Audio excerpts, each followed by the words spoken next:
আমি সবার দৃষ্টি আকর্ষণ করছি, আমি সবার দৃষ্টি দিয়েছে এখানেই বোঝা যায় যে তরুণ ছাত্রদের কি শক্তি।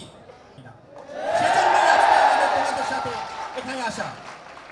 বিভাগ থেকে প্রেরিত ছাত্রদের পরীক্ষা সংক্রান্ত আক্রান্ত শিক্ষার্থীর একটি সাহায্যের আবেদন ডিসেম্বর কার্যক্রমে মারাত্মক জট ও বিপর্যয় দিন দিন বেড়েই চলছে। আমরা এই বিষয়টা